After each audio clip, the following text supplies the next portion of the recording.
AITC Pala മണ്ഡലം കമ്മിറ്റിയുടെ നേതൃത്വത്തിൽ പാലാ ഹെഡ് പോസ്റ്റ് ഓഫീസിന് മുമ്പിൽ പ്രതിഷേധ സമരം നടത്തി. കേന്ദ്ര സർക്കാരിന്റെ തൊഴിലാളി വിരുദ്ധ നയങ്ങൾക്കെതിരെയും ലക്ഷക്കണക്കിന് കുടുംബങ്ങൾക്ക് ആശ്രയമായ തൊഴിലുറപ്പ് പദ്ധതി തകർക്കാനുള്ള നടപടിക്കെതിരെയും പ്രതിഷേധിച്ചുകൊണ്ട് തൊഴിലാളികൾ നേടിയെടുത്ത അവകാശങ്ങൾ കുത്തക മുതലാളിമാർക്ക് വേണ്ടി ഓരോന്നായി ഇല്ലായ്മ ചെയ്യുന്ന ലേബർ കോഡുകൾ പിൻവലിക്കണമെന്ന് ആവശ്യപ്പെട്ടുകൊണ്ടാണ് പാലാ ഹെഡ് പോസ്റ്റ് ഓഫീസ് പടിക്കൽ ഉപരോധ സമരം നടത്തിയത്. AITC വർക്കിംഗ് കമ്മിറ്റി അംഗം ബാബു കെ ജോർജ് ഉദ്ഘാടനം ചെയ്തു.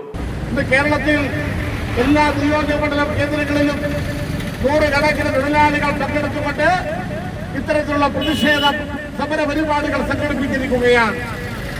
2004 അന്ന് പാർലമെന്റ് തെരഞ്ഞെടുപ്പിൽ ഒരു പാർട്ടിക്ക് ഒറ്റയ്ക്ക് ഭൂരിപക്ഷം കിട്ടിയില്ല. BJPയുടെ ഗവൺമെന്റായിരുന്നു രാജ്യം ഭരിച്ചുകൊണ്ടിരുന്നത്. തെരഞ്ഞെടുപ്പിൽ ഏറ്റവും വലിയ പാർട്ടിയായി ഇന്ത്യൻ നാഷണൽ കോൺഗ്രസ് ഏറ്റവും കൂടുതൽ സീറ്റുള്ള പാർട്ടിയായി വന്നു.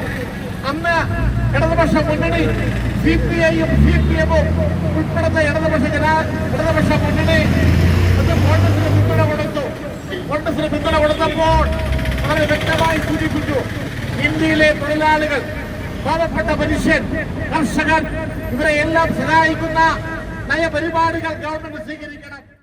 അഡ്വക്കേറ്റ് പയസ് രാമൂരം അധ്യക്ഷനായിരുന്നു. മണ്ഡലം സെക്രട്ടറി അഡ്വക്കേറ്റ് PR തങ്കച്ചൻ സ്വാഗതം ആശംസിച്ചു.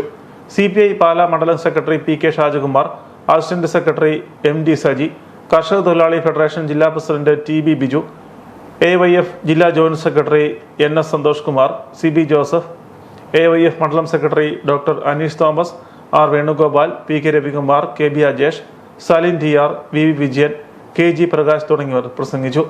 തെക്കേക്കരയിൽ നിന്നും ആരംഭിച്ച റാലിയിലും ഉപരോധ സമരത്തിലും നിരവധി പ്രവർത്തകർ പങ്കുചേർന്നു.